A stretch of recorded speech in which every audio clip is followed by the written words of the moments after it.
গল্পের নাম দরজাটা কখনো খুলবে না। শেষ অংশ।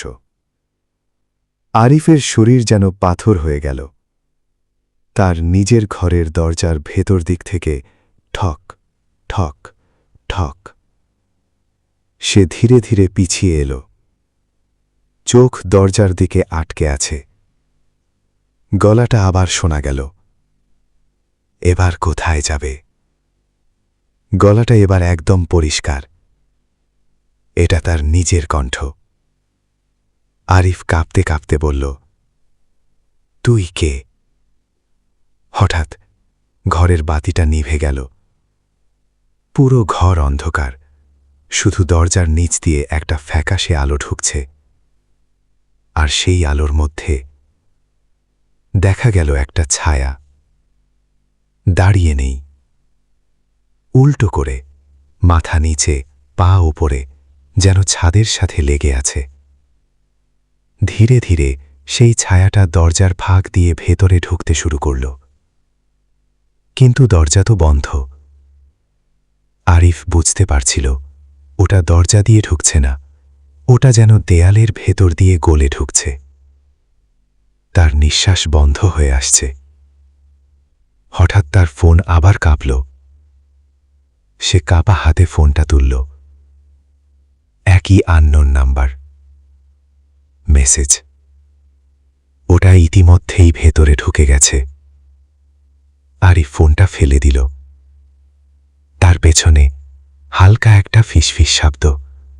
ঠিক তোমার মতোই দেখতে, তাই না? আরিফ ধীরে ধীরে ঘুরল। তার সামনে দাঁড়িয়ে সে নিজেই।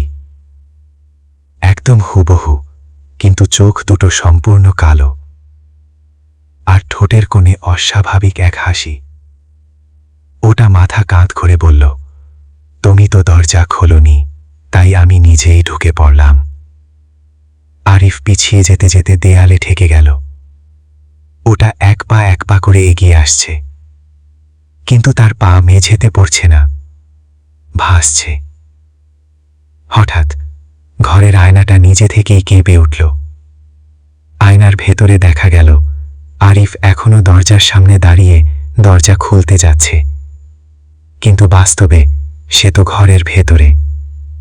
আরিফ চিৎকার করে উঠল, না! ঠিক তখন তার সামনে দাঁড়ানো ওটা হেসে উঠল। একটা বিকৃত, অনেকগুলো গলার মিশ্রণ সেই হাসি। সবকিছু একসাথে ঘটছে, তুমি কখনো বের হতে পারবে না। হঠাৎ সবকিছু থেমে গেল। নিস্তব্ধতা। পরদিন সকালে ফ্ল্যাটের গার্ড দরজায় বারবার কলিং বেল বাজাচ্ছিল। কোনো সাড়া নেই। শেষে দরজা ভাঙা হলো। ভেতরে ঢুকে সবাই অবাক। ঘরের ভেতর সব ঠিকঠাক, কিন্তু আরিফ নেই। শুধু তার ফোনটা মেঝেতে পড়ে আছে। স্ক্রিনে একটা শেষ মেসেজ। সময় রাত 3:33। আমি দরজা খুলিনি, কিন্তু ওটা বের হয়ে গেছে। গার্ড ধীরে ধীরে ফোনটা নামালো। ঠিক তখন ফ্ল্যাটের ভেতরের একটা রুম থেকে শোনা গেল ঠক ঠক ঠক। গার্ড থেমে গেল। দরজার নিচ দিয়ে দেখা গেল একটা ছায়া।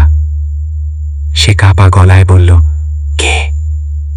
ভেতর থেকে উত্তর এলো একদম স্বাভাবিক মানুষের গলায়, দরজা খোলো, আমি আরিফ। আর গল্প এখানে শেষ না, কারণ আজও ওই ফ্ল্যাটে নতুন ভাড়াটে এলে রাত 3টের দিকে দরজায় শব্দ শোনা যায়, ঠক ঠক ঠক। আর মাঝে মাঝে নিজের গলায় কেউ ডাকে, দরজা খোলো। কিন্তু সবচেয়ে ভয়ঙ্কর ব্যাপারটা হলো, যারা একবার সেই ডাকে সাড়া দেয় তারা আর কখনো বাইরে বের হয় না। আর পরদিন করিডোরে দাঁড়িয়ে থাকে ঠিক তাদের মতো দেখতে আরেকজন, চুপচাপ দরজার সামনে অপেক্ষায়।